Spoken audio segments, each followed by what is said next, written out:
So, one of the coolest things about sports in general, but specifically basketball, is we could point out all the numbers we want. At a certain point, it comes down to what do your eyes tell you? What do you prefer? What do you look for in a basketball team? Are you looking at this player? How good is he individually versus how good he is in a team format? All that. There's a lot of different ways to look at it. And when I think of that, I think of Carmelo. Now, recently, Paul Pierce did the thing where he said he's a better scorer than Michael Jordan. I think you guys should just ignore Paul Pierce. He's just being Paul Pierce, right? He doesn't believe that. But I do believe that Paul Pierce is doing himself a disservice because the more he says stuff like this, the more people can downplay how good or how great he actually was. And in that video where he's talking about Michael Jordan, I don't know if Kobe came up. Kobe probably came up. Kevin Durant came up, right? LeBron came up. And Paul Pierce is like, I'm a better scorer than all of them. When it got to Melo, he had some real pause there. And that tells you how players feel about Melo and how fans feel about Melo. Because eye test, watching Carmelo, that looks like one of the greatest scorers of all time. Not just eye test, the numbers will tell you that as well, considering he is a top 10 scorer of all time. But when you dig deeper into the numbers with Melo, there's a lot of concerning stuff, and we'll get into that in a second. But eye test wise, who do you want, Melo or Paul Pierce? It's Melo, no question. Like, who do I want to watch more? It's Melo, no question. And Paul Pierce is, the way we talk about Paul Pierce, even like positively, is not really true. Paul Pierce wasn't, maybe I'm wrong. I don't look at Paul Pierce as like smooth. He looks very weird out there. He was a very awkward player, right? The handle was stiff. He had this big body, he had long arms, but he didn't really have bounce. So he would get a couple posters. Like, he was a very, very unorthodox type of scorer, but he found ways to get it done. And I don't want to downplay it like he didn't have a bag or anything. He did. It just didn't look graceful like a Carmelo. And Melo was the more talented player, right? Melo was stronger. Melo was taller. Melo had an elite first step. I would assume Melo jumped higher. But these are all things you watch Melo and you feel like he's this unstoppable force. And I don't want to say he wasn't, but I was shocked to find out certain things about Melo that I never really noticed as a child growing up. First of all, Melo, the Melo we think of as this elite three-point shooter, didn't really happen until he got to New York. First of all, let me get this out the way. I think Melo is the better individual one-on-one scorer. I think Melo's one of the greatest of all time at that. And what I'm about to say kind of goes to further that point. But New York Melo and Denver Melo are different players. It's a shocking stat, and I'm sorry that I'm in reruns here, but Melo's first 7 years in the NBA, he only shot 30.8% from three. Russell Westbrook's first 7 years in the NBA, he shot 30.4% from three. So Carmelo, the guy we think of three to the head, right? Wasn't a good shooter in Denver, and we don't remember it that way. So it's like, which Melo are we actually comparing? In 8 years in Denver, he shot 31% from three on only 2.3 attempts per game. In New York, that went up to 37% from three on 5 attempts per game. I think you would have to say that New York Melo was the better player. But the idea that Melo at 22 years old scored 29 points per game while only making 0.6 threes per game and shooting 27% from three, that's crazy. That lets you know how crazy of a scorer he was. But when I look at Melo, I feel like it took too long for people to realize, maybe for coaches to realize, maybe for him to realize that he was a four. And if I were to take Paul Pierce, it would probably be for this reason. Maybe, right? And I still got to think about that. Maybe I'll give a definitive answer at the end. But Melo, assist to turnover ratio was more in line with fours. But even for the elite fours of the NBA, it was bad. And I understand we don't think of Melo as a passer, but it's even worse than you're imagining, right? If we look at him in comparison to the elite fours, the Tim Duncans, Kevin Garnett's, Chris Webber's, Dirk, even these guys had a significantly better assist to turnover ratio than Carmelo. Carmelo's more in line with guys like LaMarcus Aldridge and Kevin Love. Now, do I think Carmelo was, that bad of a passer off the drip? Like, I don't think it was that bad, but those numbers are actually kind of crazy. And by the way, Paul Pierce was not much better, but if we look at Melo's whole time in Denver and New York compared to Paul Pierce's whole time in Boston, it is 3.1 assists for Melo compared to 3.9 for Paul Pierce. Not that bad, but Paul Pierce did almost average a full assist more while keeping the same amount of turnovers, so there is a gap there in playmaking and turning the ball over. That number is just very shocking to me. But then if we start comparing Melo to fours instead of threes, that conversation gets really dark really quickly, because I already went through the elite fours, the Duncans, Dirk, Garnett, right? And if we look at those guys, let's exclude Dirk from this conversation, but guys like even Blake Griffin, like these guys were better passers than Melo, better defenders than Melo, better rebounders than Melo. If you want to classify Melo as a four and look at all the other stuff that the elite fours did, Melo would be coming up short there as well. Do I think Melo could have had like a Dirk level run?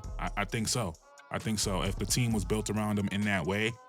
But even saying that, it's not like he had teams that were so dissimilar from Dirk. No, Melo did not have Steve Nash. He had the last year of Jason Kidd's career. But Melo did have Andre Miller, probably going to be one of the most underrated players in NBA history looking back in a couple years. He did have Chauncey Billups. He did have Allen Iverson. That happened. He did have Jason Kidd. I just said that. Like, it's not like he didn't have point guard play. He had a lot of people that could set him up. He just wasn't the shooter that Dirk was until later in his career. And then the Amari Stoudemire situation where Amari gets hurt in their best chance against Indiana, right? So that was unlucky. But then when he got someone like a Porzingis, like Melo wasn't the guy that was going to make other players better in that way. Maybe his presence could, but he wasn't a playmaker in that way. So that's why it's difficult for me to really place Melo. And it's funny comparing him to Dirk, because that's what New York tried to do, right? They went and got Tyson Chandler. They went and got Jason Kidd, right? They tried to build that Mavericks team around Melo. But even when I want to be generous and compare Melo to someone like Dirk, if you look at their numbers in the mid-range, Dirk was still a much more efficient mid-range bucket than Melo, while being a better rebounder, same level of passer, and you might even argue a better defender. Not a debate I want to have right now who was better on defense, Melo or Dirk. Who cares really, but you can make that argument.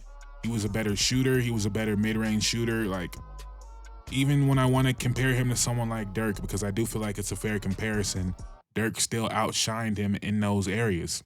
So I think where I come down on this is, do I want Melo or Paul Pierce as my number one option? I want Melo. But does that always mean you're the better player? I know that sounds crazy, but does that always mean you're the better player?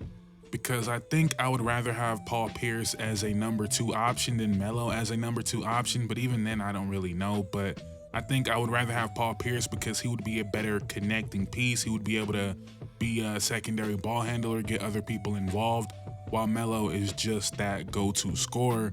And I think Paul Pierce is more of a complementary player, and it's hard to say because we don't know what Melo would have been in a different situation. But even that championship Celtics team, Paul Pierce took a back seat. Paul Pierce allowed Ray Allen to play his game, allowed Kevin Garnett to play his game. Of course, Rondo played a big part in that as well. Could we imagine Melo in that role? Maybe you could, right? Maybe you could. But Paul Pierce in that championship year only took 13 shots per game. He averaged 19 points, 5 boards, 4 assists, shot 39% from 3, and was just an all-around player in a way that Melo never showcased. But Melo was elite of the elite at scoring, so maybe I'm not being fair to him. Why do I look at Dirk and say, oh, that was a much better version of that, when it was probably pretty close, right? But I just imagine Paul Pierce as a better guy playing off of other elite talent, which I believe is a very underrated skill. And maybe it's not the best way to look at the conversation when we're talking about who's better, but I'm imagining like any all-time great player. Who would I rather put next to them, Melo or Paul Pierce? It's probably Paul Pierce. And since we know Melo as the number one main guy didn't really do much playoff-wise, I think it's fair to look at them in that context. And I know people are immediately going to point to Paul Pierce had a better team. That's why he won in the playoffs, sure, right? But Melo won 3 playoff series his whole career. Paul Pierce won 16. Again, a lot of those, of course, with Kevin Garnett and Ray Allen. For what it's worth, he won 3 playoff series in total before those guys arrived. So whatever you want to do with that information. But I want to get off of Paul Pierce versus Carmelo. You guys can debate that amongst yourselves in the comments. I really want to know what you guys think about that. But I think immediately people are just going to say Melo. Let me know what you guys think in the comments down below. But what about the whole idea of just because you're a number one option maybe doesn't mean you're the better player? Because immediately I think of Paul George, which people will disrespect in this conversation. But I think Paul George dare I say, is the best player of these three. He's the best passer of these three. He's the best shooter of these three. He's the best defender of these three. And it's not like he's not a great scorer, but if we're talking about one-on-one need a bucket, I'm going Melo over Paul George. But if I want to win, right, and again, Melo is the better go-to number one option. But if I'm building a team, would I rather take Melo or take Paul George? I'm probably taking Paul George. Now, maybe you have doubts about Paul George, like mentally, not mentally, but you guys get what I'm saying, like the leadership, those intangible qualities. I could see you having questions about that with Paul George, sure. But as far as a player, I think it's Paul George, and I love Melo. I don't love Paul Pierce, but I'm growing to respect Paul Pierce the older I get.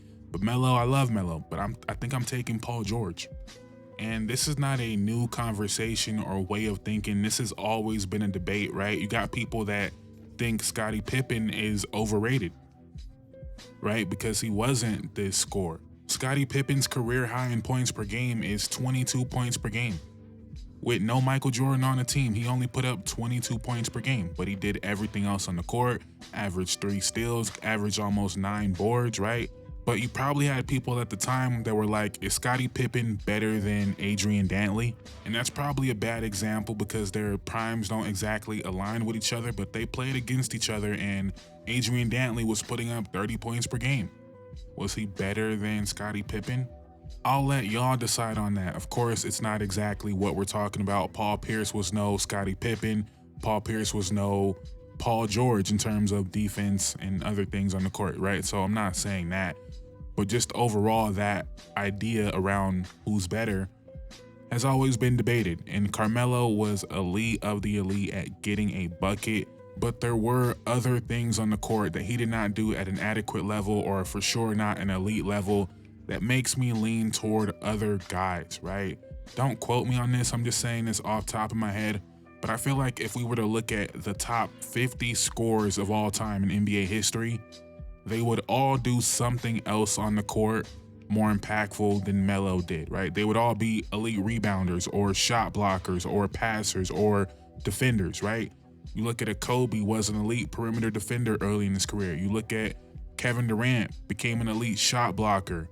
And then even the guys that weren't really elite at anything else were still much better playmakers than Carmelo. Joe Johnson, 50th all time in points. And by no means am I saying Joe Johnson was better than Carmelo. I'm just pointing out how rare it actually is to see what Carmelo was as a passer. But Joe Johnson averaged 4 assists for his career. Joe Johnson had 3 years where he averaged almost 6 assists. Carmelo was never that. DeMar DeRozan, who's gonna probably end up top 12, top 11 all time in scoring, much better playmaker than Melo. Like he really has a worse assist to turnover ratio than Dirk. Melo, like again, I know we don't think of Melo as a passer, but we think of Melo as more of a perimeter player than guys like Dirk, than guys like Tim Duncan, than guys like Pau Gasol. And he was worse than all of them. And then even a Dirk, who I feel like is the best comparison to Melo, was a better rebounder, was a better shot blocker, was a better shooter. So again, if we're talking about you need a bucket one-on-one, there's not many people in NBA history I would take over Carmelo, but there's clearly so much more to the game that we underrate even about the guys that were like that, about guys like Dirk, about guys like Kobe.